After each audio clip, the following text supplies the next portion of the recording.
اخواتي، السلام عليكم ورحمة الله وبركاته. عاملين ايه يا ولاد؟ صلى على الحبيب قلبك كتيب. تعالوا معانا جولة خفيفة ظريفة مخيفة في الجو الحر الموت ده. هي درجة الحرارة كام؟ لقيت ست الحبايب يا حزينة واخدة على خاطرها عشان ما شافتش شقتنا الجديدة. قلت لها عظيم بيمين ابدا.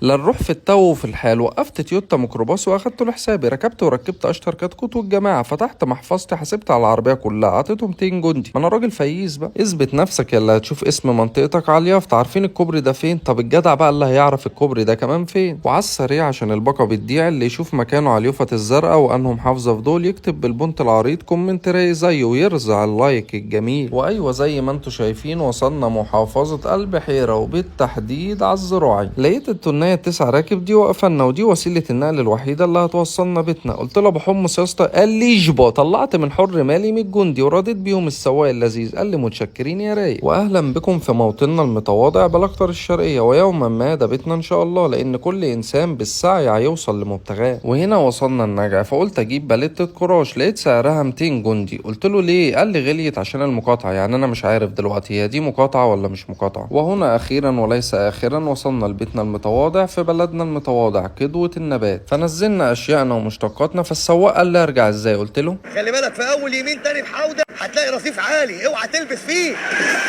لبس. اخدنا اشيائنا وطلعت على السلم بتمخطر لحد ما وصلت الباب الشقة. طلعت المفتاح وقلت افتح يا سمسم، والكتكوت قالت واهلا بك يا ست الحباب يا حزينه في شقتنا الجديده. فلقينا النخلة ديت مسقطة بلح كتير في الفرندة بتاعتنا. راحت اشطر كتكوت بالمكنسة وكنستهم واحدة يمين في شمال وشمال في يمين وفوق تحت لحد ما خلت البلاط يلمع. وهنا قمت بواجبي وعملت فيها مرشد سياحي، بفرج امي ست الحبايب على الشقة، بفرجها على كل ركن فيها، لان زي ما انتوا عارفين اول مرة تيجي من ساعة ما اخدناها. وقلت لها ده سريرك اللي هتنامي وتبرطعي عليه. قالت لي ايه الحلاوه دي؟ قلت لها انت لسه شفتي حاجه؟ والكتكوت قالت سيب لي انا الطلعه دي. دخلوا اوضه السفره اخدتها وفتحت الشباك، ودخلوا البلكونه الضيقه دي. وده جرار مالكمش دعوه بيه. مش عارف هو ليه المهندس اللي بنى عمل البلكونه ضيقه كده. وده الشارع بتاعنا الرئيسي. ودخلوا على السفره، قالت لها بص السفره الجامده دي ولا الوان التيب. وديت بقى يا ست الكل غرفه النوم، وده السرير اللي هنبرطع عليه، وده الدولاب اللي هنحط فيه الهدوم. غرفه كده سيمبل وبسيطه. ايه رايك بقى فيها؟ وانتوا كمان يا اخواتي رايكم ايه؟ وطلعنا من اوضه النوم على المطبخ عشان الجعان يروح ياكل على طول، مفيش موضوع. وهنا الكتكوت كانت بتفرجها جميع الاشياء، بتفرجها على الحمام برضه، وبتفتح لها الحنفيه بتقول لها ايه رايك في البانيو الجميل ده؟ قالت لها عظمه. وهنا ظهر لنا فجاه كاتبه كتاب، فقلنا ناخده بلتة الحاجه الساعه دي ملناش نصيب فيها، نودوها للعرسان. والكتكوت هي اللي قامت بالدور وعملت الغدا. قلت لها ده ليه؟ قالت لي عشان كاتبه الكتاب هنا لازم انا اللي اعمل الغدا. فعملت لنا بقى كبده بقى وبطيخ ومخلل وجبنه قديمه وباميه، وبناكل كده حتتك بتتك. الاكل الصراحه كان في حته تانية خالص. الله الله. خلصنا ورجعنا بيتنا، وبصت ايد ست الكل. قلت لها كل ده من خيرك، ولو عجبكم فيديو النهارده ما تنسوش لايك وكومنت وشير. سلام.